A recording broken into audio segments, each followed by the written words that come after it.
Vamos lá então, DevPro, vamos agora resolver o problema de que a aplicação que nós construímos funciona apenas no nosso computador. Nós vamos aprender aqui agora como publicar a nossa aplicação na internet. Para fazer isso, nós vamos precisar de algumas ferramentas. Vamos a elas. Primeiro de tudo, a gente vai precisar do Git. Se você está em algum sistema operacional Linux, basta você executar o comando sudo apt-get install git. Caso você esteja no Windows, eu recomendo que você use aqui o git bash. Você vai entrar aqui, ó, nesse site git-scm.com/downloads, vai vir aqui na seção do Windows para você poder baixar aqui o exe. Eu vou dar aqui um salvar arquivo. Vamos abrir aqui o executável e a execução é sempre no jeitão Windows de ser. Vou dar aqui um OK, vou dar um Next, deixa ele instalar onde ele quer instalar. Vamos instalar então, vamos ver aqui as opções, só eu preciso disso aqui, adicionar o git bash here, OK, vou dar aqui um Next, sim, vai criar aqui com o menu Git. Então, aqui vou utilizar o Vim, sim, para editar arquivos. Vou deixar o Git decidir aqui qual branch seja aqui a utilizada. Deixa eu ver, override the default branch name for the new repositories. Eu vou deixar aqui sem essa opção. Vou deixar aqui esta opção recomendada também, veja que eu não mudei praticamente nenhuma opção. E vamos utilizar a biblioteca OpenSSL. Então vou dar aqui um Next, Next de novo, Next de novo. Aqui tem uma opção bacana que é o default para você fazer o Git pull. Eu tenho um vídeo só falando sobre isso, mas vá por mim e escolha aqui a opção Rebase. Vamos lá, Next. Esse aqui falando que vai utilizar algum tipo de gestor de credenciais, vou utilizar o recomendado aí, Next, Enable File System, Next, não vou aqui escolher essa opção porque é experimental, não gosto de coisas muito experimentais, e vamos para a edição do código, eu vou adiantar aqui o vídeo. Magia da edição, Git Bash instalado, e eu vou até clicar aqui ó, em Launch Git Bash, tá? Veja o que acontece, ele abre pra gente aqui uma linha de comando que lembra muito uma linha de comando do Linux, inclusive com os mesmos comandos, por exemplo, ls aqui. Então, eu desta forma tenho uma linha de comando mais ou menos igual a do Linux com vários comandos em comum. Em particular, o que nós vamos precisar para publicarmos a nossa aplicação com segurança? Nós precisaremos utilizar de criptografia, mas você não precisa entender direito o que criptografia é. O resumo é que ele vai tornar a sua comunicação com o servidor um segredo de forma que só você consiga publicar o seu site no seu servidor particular. Como que a gente vai fazer isso, Renzo? Então, para gerar a nossa senha, nós vamos utilizar o comando ssh-key, que vem do inglês chave, gen, que vem do inglês generation, .exe, e aí eu vou utilizar os parâmetros "-t", RSA, espaço "-RSA". Você dá um Enter e aí ele fala onde ele vai criar a sua chave privada. Basicamente são as suas chaves de criptografia nesse endereço aqui, ó. C, users, o nome do usuário do seu computador, uma pasta chamada .ssh e o nome do arquivo vai ser id-rsa. Eu vou dar um Enter para escolher justamente esse diretório e aí eu vou fazer o seguinte, você tem que colocar uma chave frase, ou seja, teria que ser uma senha bem grande, normalmente uma frase inteira, tá? Detalhe, não sei se você percebeu, eu digitei aqui, olha, eu vou dar um Enter e vou digitar de novo, porque ele pede a confirmação da senha. A senha não aparece na tela, olha só. Tá certo? Isso é por quê? Razão de segurança, é para ninguém ver a senha que vai ser gerada. Quando você gera, então, esse arquivo aqui, você vai fazer o seguinte, cd de Change Directory, e aí você vai entrar no diretório .ssh, que é onde estão aqui as chaves geradas. Veja aqui, a chave ID é a sua chave privada que você nunca deve compartilhar com ninguém e o arquivo idrsa.pub contém a sua chave pública que você pode compartilhar com outras aplicações. Então, uma vez feito aqui esse setup, vamos lá no nosso projeto e a gente vai fazer o seguinte. Vamos ver se o arquivo Git já está sendo reconhecido no nosso terminal aqui. Veja que ele não reconhece por quê? Porque eu estava com o programa aberto e eu fiz a instalação do Git com o programa aberto. Então ele não leu que o Git está instalado no meu sistema. Se isso acontecer com você, feche então aqui o terminal e aí abra o seu PyCharm novamente para ele recarregar as configurações do seu terminal com o Git instalado. Então eu vou vir aqui, olha, Git, e olha lá, agora eu tenho o Git disponível. O que a gente vai fazer aqui nesse momento? A gente vai fazer o seguinte, git init, para inicializar um repositório do Git aqui dentro deste diretório. Então agora que eu inicializei aqui o Git, eu vou precisar fazer o seguinte, além desta ferramenta eu vou precisar instalar um dito servidor de aplicação. E, por exemplo, existe o Green Unicorn, que é um dos servidores de aplicação que existem, que é muito utilizado com o Django. Como é que a gente vai instalar isso? Da mesma forma que a gente instalou o Django. Então, eu vou rodar aqui no terminal, pip install, espaço, unicorn. E aí, essa vai ser mais uma biblioteca que a gente vai utilizar, mas que em particular vai ser utilizada na hora de a gente fazer a publicação do nosso site no nosso servidor.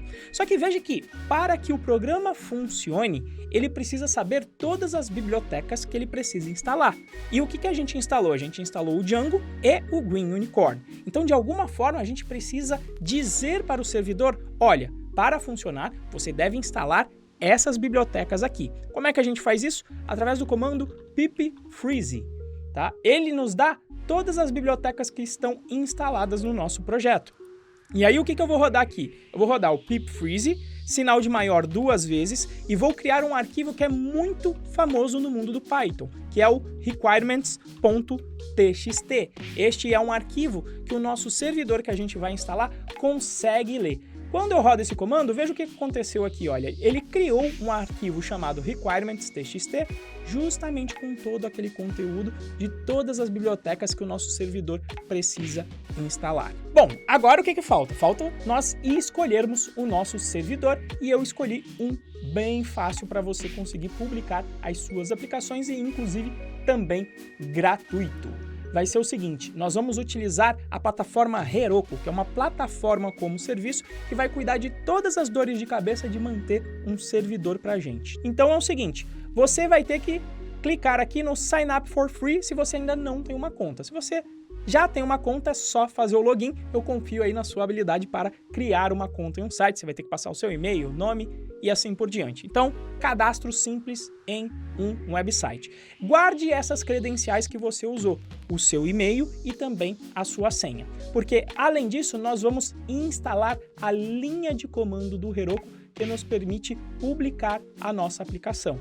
Aqui estão as formas de instalar nos diferentes sistemas operacionais. Como eu estou trabalhando em Windows 64 bits, eu vou baixar aqui o instalador do CLI do Heroku, que vai ser a nossa interface de linha de comando. Então vamos lá, vou dar um yes aqui do Heroku, vou deixar marcada todas as opções, Next, Install, e de novo vou adiantar o vídeo para você não ver aqui a barrinha verde evoluindo. E aí, magia da edição de novo, isso é para você acordar aí no meio da aula, tá? Mas vamos lá. Terminada a instalação do Heroku CLI, eu vou fechar aqui, e aí, de novo, eu vou ter que desligar o meu PyCharm e religar novamente para que ele encontre o CLI do Heroku. Então aqui o Heroku, o que ele cria? Ele cria uma interface de linha de comando para a gente interagir com o nosso servidor. A primeira coisa que você vai fazer é o seguinte, vai ser o comando Heroku login para a gente poder fazer o nosso login lá dentro da nossa conta do Heroku. E aí ele está falando aqui, olha, pressione qualquer tecla para abrir o navegador e fazer login. Então eu vou apertar qualquer tecla aqui e ele vai me levar para a página do Heroku. Por isso que eu falei para você ficar na cabeça quais eram as suas credenciais do Heroku. Porque você vai clicar aqui em Login e vai colocar as suas credenciais. Eu vou adiantar o vídeo porque eu vou colocar as minhas credenciais aqui e eu não quero que ninguém veja. Magia da edição feita de novo. Então quando você coloca as suas credenciais, ele está falando aqui, olha, você logou. E aí você consegue entender aqui, olha, no CLI, ele fala como é que você fez o seu login aqui. Uma vez que você esteja logado, o que você vai fazer? Você vai rodar o comando Heroku create, que vai fazer o quê? Vai criar lá na nuvem para você um servidor. Então, ele já criou aqui pra gente, com esse endereço aqui esquisito, mas que a gente consegue testar a nossa aplicação agora aqui neste endereço. Então, se eu clicar aqui agora nessa aplicação, o que ele está falando? Olha, welcome to Heroku. Por quê? Porque a gente ainda não disse nada do que a gente vai colocar em termos de código para tratar as nossas requisições aqui, mas a gente vai mexer nisso agorinha. Para finalmente terminar a configuração da nossa aplicação, nós vamos criar um arquivo aqui chamado Procfile, que é um arquivo específico do Heroku, tá? Então eu vou clicar aqui com o botão direito, New File, e eu vou chamar ele de Procfile com P maiúsculo aqui desse jeito, sem extensão nenhuma, e você abre ele como um arquivo de texto comum. E o que a gente vai fazer aqui neste Procfile? Então aqui na primeira linha nós temos o comando release, espaço Python, espaço manage.py, espaço migrate, espaço -- no input. O que faz esse comando? Vai aplicar as nossas migrações lá no servidor. Ou seja, quando a gente criou e aplicou as migrações, a gente fez isso no nosso computador, no nosso banco de dados. E isso precisa ser repetido no banco de dados do nosso servidor. Por isso que aqui nessa fase de entrega do produto, nós vamos primeiramente rodar as nossas migrações e esse -- no input que a gente nunca utilizou é só para ele não pedir aquela confirmação de sim ou não na hora de aplicar as migrações. Por quê? Porque na hora de fazer o release não vai ter um ser humano lá para dizer sim ou não, a gente quer que o processo aplique as migrações. Na segunda linha, a gente vai ter o processo que vai rodar o nosso servidor efetivamente. Vai ser o comando Unicorn, que é aquela biblioteca que a gente acabou de instalar no início dessa aula, e aqui você vai colocar onde se encontra o seu arquivo, o WSGI, que foi criado pelo Django lá no início da criação da nossa aplicação. Vamos investigar aqui, ó. Ele está dentro de DevPro, e aqui dentro, olha, está o comando WSGI, WSGI. Então, é este comando que a gente tem que mencionar no nosso Procfile. Então, o que eu vou fazer aqui? Vou mudar de PyPro para DevPro. Por quê? Porque está dentro do pacote devpro.py e aí o restante do comando aqui para ele colocar os logins do nosso servidor em um arquivo. Feito isso, o que a gente vai fazer aqui, ó? Você vai clicar com o botão direito aqui, vai vir aqui em Git e vai fazer o seguinte, você vai pedir para que sejam adicionados todos os arquivos aqui no nosso controlador de versão, que é o Git, ó. Veja que todos os arquivos saíram de vermelho e ficaram verdes aqui. Você pode até voltar o vídeo e dar uma olhada que os arquivos estavam verdes. Depois que isso aqui foi feito, a gente vai fazer o seguinte, eu vou utilizar o atalho Ctrl+K e a gente vai tirar uma foto desses arquivos e dizer, olha, esses são os arquivos que eu quero mandar para o meu servidor. Então, eu vou colocar aqui, criados arquivos para publicação do projeto. E aí aqui eu vou clicar em Commit. Uma vez que eu coloquei então esses arquivos aqui no histórico do nosso Git, a gente consegue tentar fazer o nosso deploy. Como que a gente vai fazer o nosso deploy? Vai ser o seguinte, eu vou dar aqui um git status para saber como as coisas estão. Então, olha lá, eu estou na branch master. E aí a gente vai fazer o seguinte comando para fazer o nosso deploy. Git push -f Heroku, aqui para dizer que a gente quer enviar esses arquivos para o Heroku. E aí a gente vai colocar aqui a branch master. Vamos ver o que o Heroku vai fazer. Olha lá, está enviando os nossos arquivos para o servidor, está instalando lá o Python na versão 3.95, está instalando todas as dependências. Eu vou adiantar o vídeo aqui para você não ficar vendo essas telas com as instalações. Quando você tentar fazer aqui esse comando, olha só o que vai acontecer.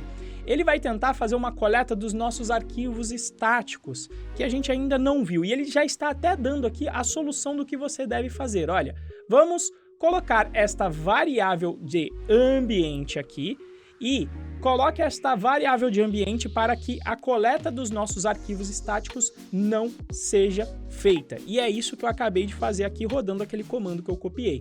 E aí o que a gente vai fazer? Vamos tentar fazer de novo a publicação da nossa aplicação.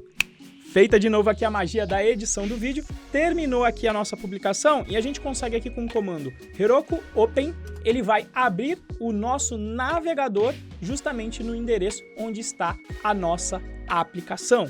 E aí a gente começa a obter alguns erros. Já está funcionando, já está melhor que antes, que era essa página aqui, só que ele está respondendo com aquela mensagem de erro. O que ele está falando aqui? Olha só, Renzo.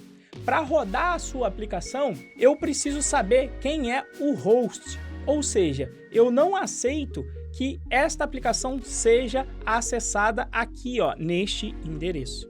E levando esse erro, a gente vai consertar. E é bom que a gente vai fazendo o quê? Vai vendo o erro, vai consertando e fazendo novamente a publicação do nosso site.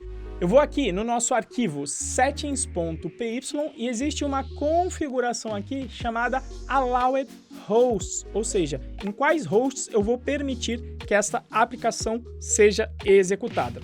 Por exemplo, eu vou deixar que ela seja executada no localhost ou também naquele endereço da minha aplicação do Heroku. Uma vez que eu tenha mudado isso, o que eu vou fazer? Ctrl K, e aí eu vou colocar aqui exatamente o que eu fiz, colocado domínio no Allowed Hosts. E aí eu vou dar um commit, e qual vai ser o comando sempre que eu fizer uma alteração na minha aplicação? O mesmo comando de sempre. Git push-f, espaço Heroku, espaço master. E aí de novo eu vou adiantar o vídeo para você não ver todo o processo de publicação que demora um pouquinho aqui de novo. Magia da edição, terminou aqui a nossa aplicação. Vamos fazer o seguinte, vamos aqui dar uma atualização na nossa aplicação e veja que mudou. E mudou por quê? Porque o nosso redirect realmente ele não existe ainda. Então se eu colocar aqui o Google, eu não tenho esse dado de redirecionamento lá na minha página. E aí ele está até reclamando aqui, ó, o encurtador URL redirect não existe. Para fazer isso, vamos lá de novo na nossa aplicação e a gente vai configurar um banco de dados diferente para o Heroku. Quando eu rodo aqui o comando Heroku config, ele vai me listar as configurações da aplicação que ele criou. Em particular, existe aqui uma variável de ambiente chamada database URL, onde ele colocou o endereço do nosso banco de dados que ele criou para a nossa aplicação. E a gente precisa fazer o nosso servidor rodar com este banco de dados, e não com o banco de dados que ele usa por padrão, que é o SQLite. Mas a gente quer manter a nossa aplicação rodando localmente com o banco de dados mais simplificado, que é esse daqui, que é o SQLite. Então a gente vai ter que fazer uma pequena mudança aqui no nosso settings de forma inteligente. A primeira coisa então que a gente vai ter que fazer é o seguinte, a gente vai ter que ler aquela variável de ambiente que é o meu database URL. Eu vou fazer isso com o módulo OS, que vem de Operational System do Python. Então eu vou dar aqui um Alt Enter e importar o OS. Este OS possui um dicionário que representa as minhas variáveis de ambiente e, portanto, eu vou tentar pegar aquela variável respectiva aqui ao meu database URL aqui. Então, o que eu vou querer fazer? Se o meu database URL for nulo, ou seja, se essa variável não existe, eu não quero fazer nada, eu quero continuar utilizando o meu SQLite local aqui. Para testar, eu vou rodar aqui o nosso servidor local e aí eu vou fazer o seguinte, vou acessar, só se lembre que eu não coloquei no Allowed Hosts aqui esse 127.0.0.1. Acho que a gente pode até fazer isso para não ter que ficar aqui entrando no localhost. Vamos aproveitar aqui, ó, vamos colocar aqui também o 127.0.0.1. Então, 127.0.0.1. E aí, nós salvamos aqui a nossa aplicação, vamos acessar lá agora que eu posso acessar. beleza, page not found, mas quando eu tento acessar o Google, eu quero que ele acesse o nosso banco de dados local e está funcionando, porque senão ele não faria o redirect. Agora, se essa variável existe, essa variável que a gente acabou de criar aqui para o nosso database URL, eu quero utilizar os dados que estão nela definidos aqui para ser o nosso banco de dados padrão, ou seja, fazer uma configuração parecida com essa que está aqui em cima. Só que a engine que a gente vai utilizar é aquela engine de conexão com o Postgres.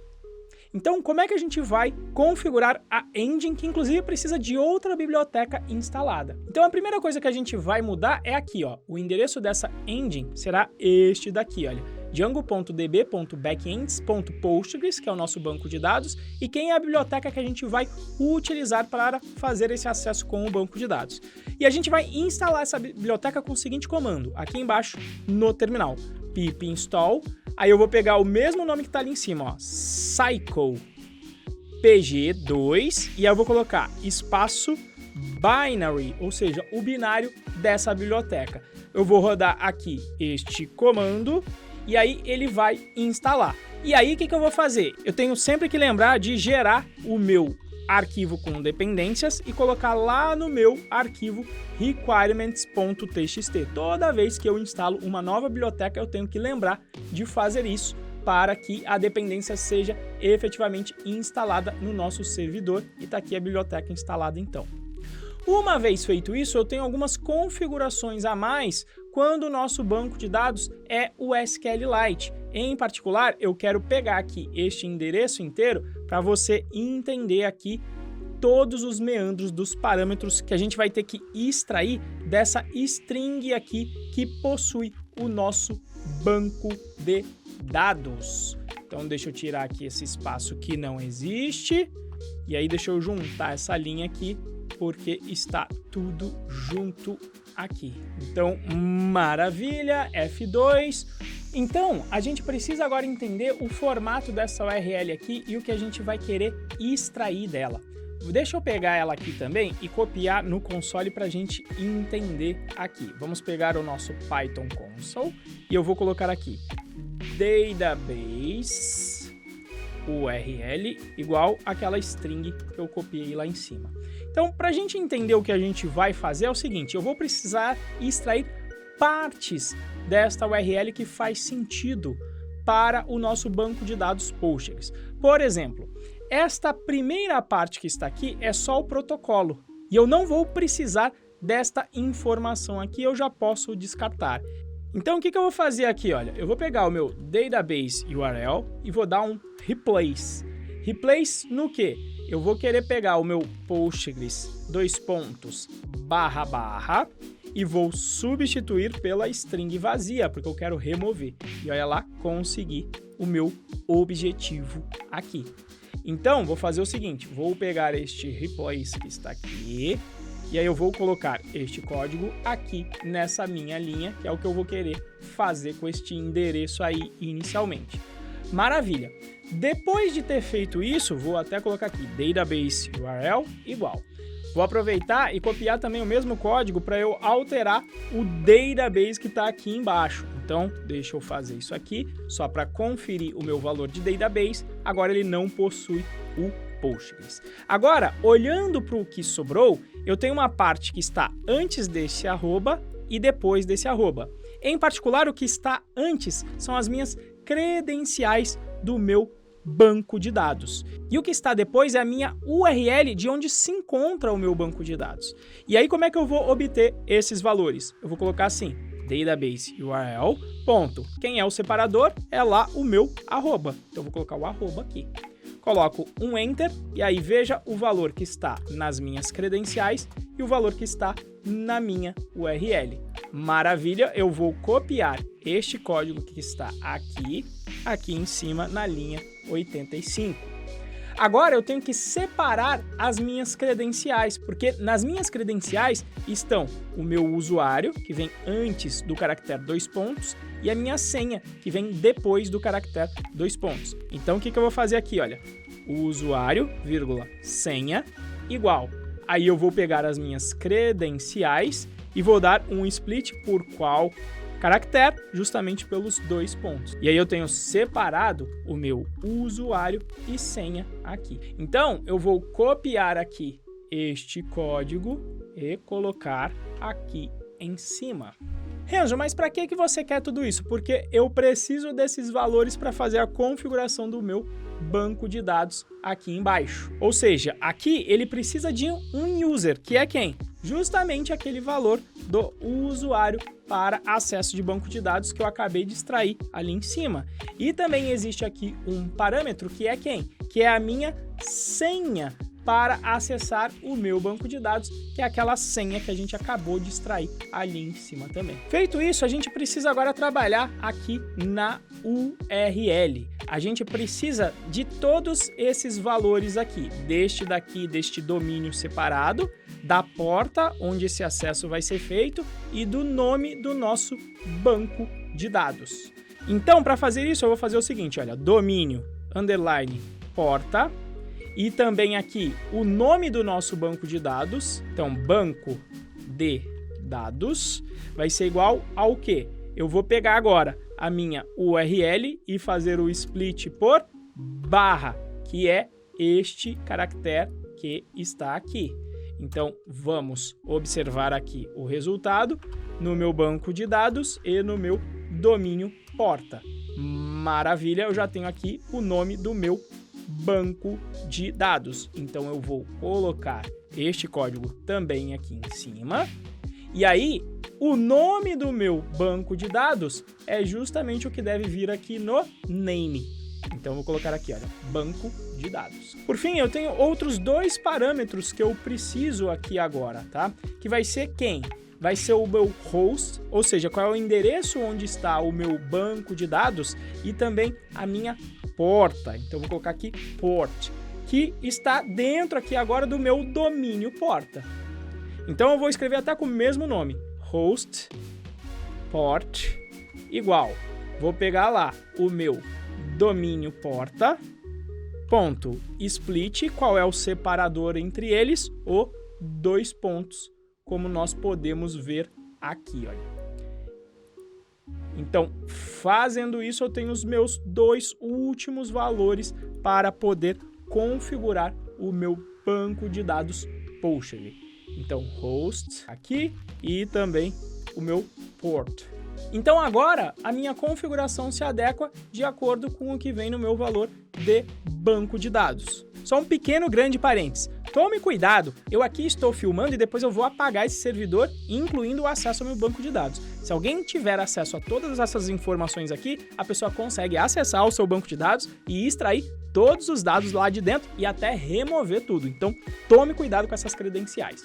Uma vez feito isso, então, o que a gente vai fazer? Vou colocar aqui a mensagem Ctrl+K para pegar todas essas informações que eu alterei e aí vou colocar aqui, ó, configurado o acesso ao Postgres no Heroku. Vou comitar e o que a gente vai fazer? O velho comando para a gente fazer a publicação do nosso site. Git push espaço "-f Heroku espaço master. Então eu vou novamente publicar a minha aplicação, eu vou novamente adiantar esse vídeo aqui. Então, mágica da edição de novo, vamos ver aqui, a nossa publicação terminou, eu vou atualizar aqui a nossa aplicação. Vamos ver o que acontece. Beleza, esse é um erro esperado. Agora, por que esse erro é esperado? Porque a gente não criou essa entidade no nosso banco de dados. Então, a gente precisa fazer aquele mesmo processo de criação desse elemento lá no nosso admin do Django. Então, vamos entrar lá no admin do Django, então, admin barra, e vamos entrar lá no nosso painel de administração. Só que quando você tenta acessar o seu painel, você fala, ué, cadê o formato? E o problema é, a nossa geração de arquivos estáticos não está funcionando. Então, de novo, a gente tem um problema que a gente precisa consertar. Quando as coisas têm que rodar no servidor, não é tão simples quanto rodar na sua máquina. E aí, eu tenho aqui essa documentação do próprio Heroku para fazer com que a gente consiga rodar a nossa aplicação aqui. Para isso, a gente vai precisar configurar os nossos arquivos estáticos. Então, vamos copiar aqui este código e adequar. Isso tem que ir lá no nosso Settings. Vamos lá no nosso Settings aqui. na parte de arquivos estáticos, em particular aqui, ó, esse static URL. A gente vai dar uma alterada nesse cara aqui para entender o que está acontecendo. Então, o nosso static root, na realidade, ele é um path. E aí, aquela versão está com o Python antigo. A gente vai fazer o seguinte, ó, vai ser basedir barra static files, desta maneira aqui. E a gente vai passar aqui, na realidade, um str, porque eu quero a string deste objeto que vai ser formado aqui. O static URL já está ali em cima. E aqui no static file dirs, a gente vai fazer o seguinte também. Eu vou pegar este cara aqui e vou alterar, porque eu não posso utilizar o join. Na realidade, eu tenho que colocar sempre o basedir barra, e aí eu vou utilizar aqui o static, e aí isso aqui eu vou passar como uma string para o meu static file dirs. Uma vez que eu tenha feito isso, vamos ver aqui na documentação, ele fala para você instalar uma biblioteca. E agora a gente já sabe fazer isso. Então vamos instalar aqui no terminal o nosso white noise, que vai ser o responsável por servir estes arquivos estáticos, CSS, HTML, JavaScript. E aí nunca podemos esquecer de rodar sempre que instalamos uma biblioteca, rodar aquele comandinho de sempre que vai ser o quê? Pip freeze maior requirements.txt. Feito isso, ele pede para fazer uma configuração aqui do middleware no nosso settings. Veja aqui, depois de instalar, coloque no seu settings, na seção de middlewares, essa seção que está aqui, olha, essa parte que está aqui. Então vamos copiar e procurar aqui a nossa lista de middlewares do Django. Cadê? Olha, está aqui. Então o que eu vou fazer? Vou colocar aqui aquele middleware que ele pediu do white noise.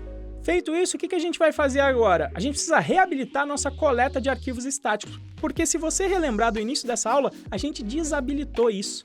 E aí eu vou fazer isso da seguinte maneira. Vamos aqui no terminal, e eu vou dar o seguinte comando. Vou pegar aqui e vou rodar um Heroku espaço config unset disable collect static. Isso vai remover a variável de ambiente que existia antes, que a gente setou com um valor de 1, para ele não mais fazer a coleta dos nossos arquivos estáticos.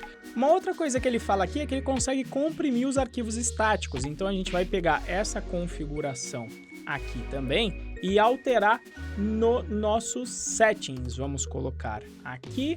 E também é o seguinte, estas informações que aparecem das páginas de erro, elas não são muito salutares e você não devia utilizá-las em produção. O que eu estou falando aqui? Quando a gente tenta acessar, por exemplo, aqui o Google, ele me dá muita informação sobre o nosso servidor. Em particular, até o URL do nosso banco de dados, que justamente eu não quero que as pessoas tenham acesso.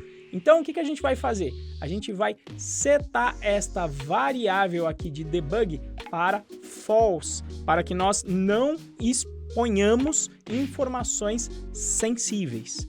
Então, feito isso, a gente vai rodar aqui o seguinte comando para fazer a coleta dos nossos arquivos estáticos.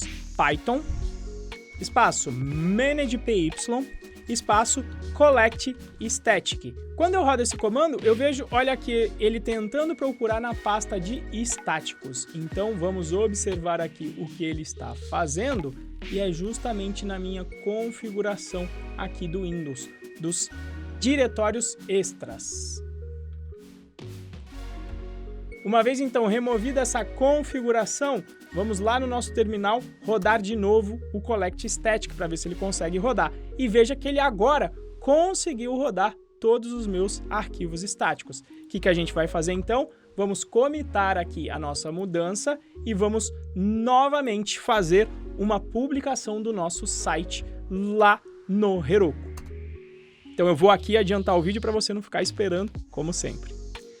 Então, terminado aqui o nosso release, vamos ver aqui como ficou a nossa aplicação acessando lá o nosso site. Vamos lá no Django, vamos atualizar o site e vamos ver se agora a página é exibida com o formato adequado.